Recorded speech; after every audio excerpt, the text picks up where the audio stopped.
오늘 우리 주식시장 상황 점검해 보겠습니다. 증시 프리즘 박승환 기자와 함께합니다. 안녕하십니까. 예, 박 기자, 예상보다 좀 많이 떨어졌습니다. 경기 침체에 대한 우려가 좀 조정의 빌미가 된 것도 같습니다. 맞습니다. 더 많이 빠진 코스피 시장 먼저 살펴보겠습니다. 코스피는 어제보다 낙폭을 키웠습니다. 개인과 기관은 팔고 외국인이 사들이는 장세가 연이틀 계속되는데요.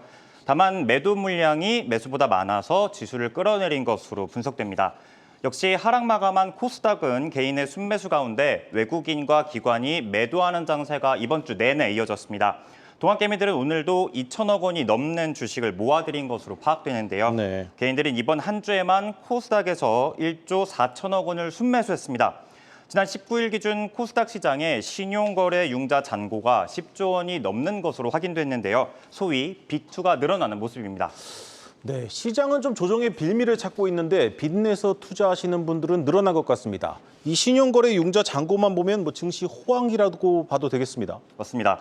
두 시장의 빅2 잔고를 합치면 20조 1천억 원이 넘습니다. 잔고가 20조 원을 넘어선 건 지난해 6월 이후 10개월 만에 처음인데요.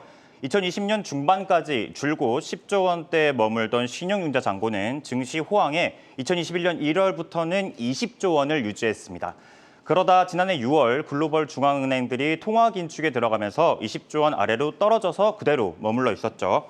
늘어나는 빅2의 증권사들의 신용 공여 한도도 바닥을 드러내기 시작했습니다. 네. 자본시장법은 금투사의 신용 공여 한도를 자기 자본의 100% 등으로 제한하고 있는데요. 실제로 한국투자증권은 오늘부터 신용융자 신규 매수 주문을 중단한다고 발표했습니다. 키움이나 KB증권 등 증권사 전반이 관련 모니터링을 강화하는 모습에 있습니다. 네, 어젯밤 테슬라 실적 쇼크 영향으로 좀 2차 전지주들이 무너진 게 오늘 좀 시장 하락에 좀 빌미가 되기도 했습니다. 맞습니다. 때문에 실제로 오늘 시장에서 2차 전지는 대부분 약세를 보였습니다. LG에너지솔루션, LG화학, 삼성 SDI 등이 하락했는데요. 코스닥 시장에서는 에코프로베임과 에스코프로, LNF 등도 역시 하락 마감했습니다. 말씀처럼 테슬라의 1분기 실적 부진에 따른 실망감이 전반적인 조정으로 이어졌다는 분석입니다.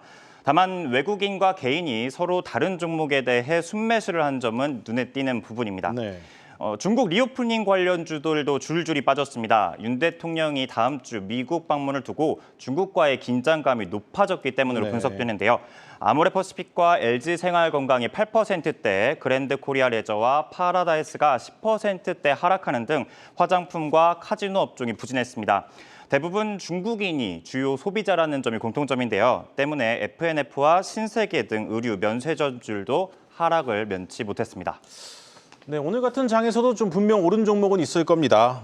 눈에 띄는 게 이제 비료와 사료 업종이 올랐습니다. 어떤 이유에서입니까? 예, 원인은 또 우크라이나와 러시아의 분쟁 때문이었습니다. 네. 두 나라의 전쟁으로 흑해를 통한 곡물 수출이 중단됐었는데 이를 재개로 하기로 한 협약이 연장이 더 이상 안 될 수도 있다는 우려가 나왔기 때문입니다. 이렇게 되면 우크라이나의 곡물 수출의 차질이 불가피한데요. 우크라이나가 전 세계 밀, 옥수수의 최대 수출국인 만큼 곡물 가격 급등 가능성이 제기되는 상황입니다.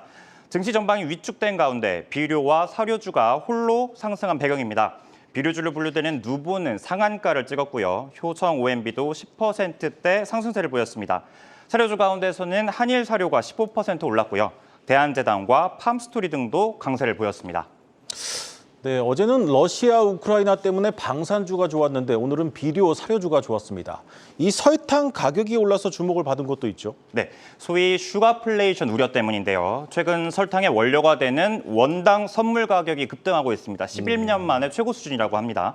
문제는 기상 악화로 인한 생산 차질입니다. 세계 2위 설탕 생산국 인도가 생산 예상치를 이 때문에 3% 내렸다고 하죠. 네. 이에 더해서 원당의 원료인 사탕수수는 바이오 연료를 만드는 데도 사용된다고 합니다. 때문에 해외에 수출하는 설탕이 줄어드는 결과로 이어졌다고 하고요.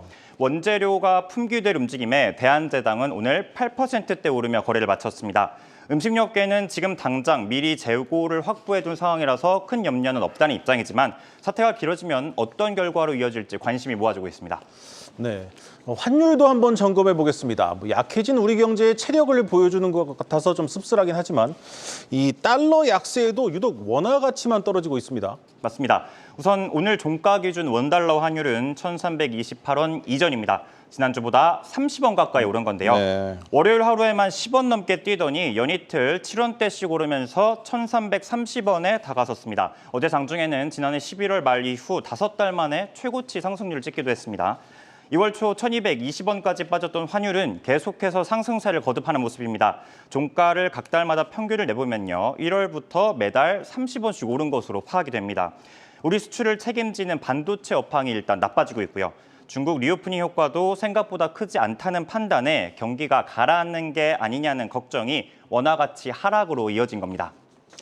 네, 그런데 이제 선진국이나 신흥국으로 좀 시선을 넓혀봐도 이 원화만 유독 저평가되고 있습니다. 맞습니다. 원화의 약세는 주로 선진국이나 신흥국 통화 비교하면 여전히 상당히 큰 폭으로 보여집니다. 올 들어 달러화 가치는요 1.5% 정도 내려간 것으로 파악이 되는데요. 그렇게 네. 크지 않은 수준이라고 합니다. 다만 이에 유로와 파운드는 값이 올랐습니다. 통상 기준 가치가 떨어지면 다른 가치가 오르는 현상이 자연스럽게 발생한 거죠. 반면 이 기간 원화의 통화 가치는 4.4%나 떨어진 것으로 확인됩니다. 네. 많이 떨어진 것으로 보이죠.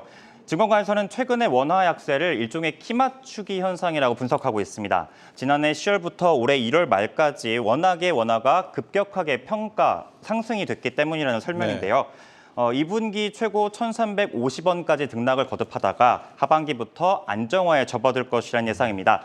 삼성증권은 연말로 갈수록 반도체 가격이 반등하고 무역 수지 적자폭이 줄어들면서 환율이 점진적으로 내려갈 것으로 내다보고 있습니다. 여기까지 듣겠습니다. 증시 프리즘 박승환 기자였습니다.